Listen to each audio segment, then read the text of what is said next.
অন্যদিকে বন্যা দুর্গত এলাকা পরিদর্শনে গিয়েও মুখ্যমন্ত্রী মমতা বন্দ্যোপাধ্যায় জুনিয়র চিকিৎসকদের কাজে ফেরার বার্তা দিয়েছেন।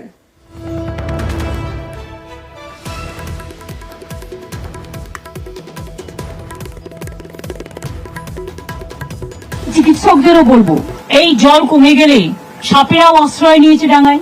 সাপে কামড়, ডায়রিয়া, জ্বর এগুলো তো হবেই। আমি নিজেও ফোন করে চিফ সেক্রেটারিকে বলেছি কয়েকটা জায়গায় ইমিডিয়েট মেডিকেল ক্যাম্প, যাতে মেডিকেল ক্যাম্প যে করবো এখনো পর্যন্ত কাজে তো যোগদান হয়নি। আমি তো আমার সাধ্যমতো করেছি, এর থেকে বেশি আমার কিছু বলার নেই।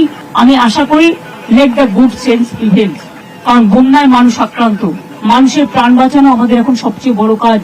এই সময়টা রাজনীতির সময় নয়।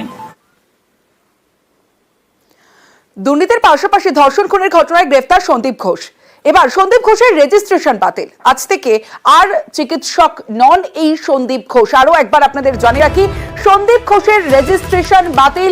আজ থেকে আর চিকিৎসক নন সন্দীপ ঘোষ। রেজিস্ট্রেশন বাতিল করলো মেডিকেল কাউন্সিল। আমার সঙ্গে অভিজিৎ চন্দ্র রয়েছে, অভিজিতের সঙ্গে কথা বলবো। অভিজিৎ, তার মানে কি আর কোনোদিনও তিনি চিকিৎসা করতে পারবেন না? যতদিন না পর্যন্ত রাজ্য মেডিকেল কাউন্সিল তার এই রেজিস্ট্রেশন বাতিলের সিদ্ধান্ত আবার ফেরত নেয়, ততদিন পর্যন্ত তিনি চিকিৎসক হিসাবে নিজের পরিচয় দিতে পারবেন না এবং চিকিৎসাও করতে পারবেন না। প্রসঙ্গত গত 2রা সেপ্টেম্বর আর্থিক দুর্নীতি মামলায় সিবিআই এর হাতে গ্রেফতার হওয়ার পরেই রাজ্য মেডিকেল কাউন্সিল গত 7ই সেপ্টেম্বর তাকে এই প্রপোজ করেছিল যে কেন তার বিরুদ্ধে তার রেজিস্ট্রেশন বাতিল করা হবে না, এবং সেই ক্ষেত্রে তাকে কোনো সন্তোষজনক জবাব বা কোন রকম জবাব না দেওয়াতেই সন্দীপ ঘোষের বিরুদ্ধে এই ব্যবস্থা নেওয়া হয়। গতকালই সংখ্যাগরিষ্ঠ সদস্য মতামত দিয়েছিল সন্দীপ ঘোষের এই রেজিস্ট্রেশন বাতিল করার দিকে, এবং আজকে তাতে শিলমোহর পড়ে এবং সন্দীপ ঘোষের রেজিস্ট্রেশন বাতিল করা হলো।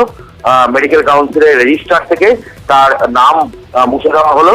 ফলে সন্দীপ ঘোষ এখন থেকে আর চিকিৎসক থাকবেন না বা আগামী চিকিৎসক হিসাবেও তিনি পরিচয় দিতে পারবেন না। সমস্যা বেশ।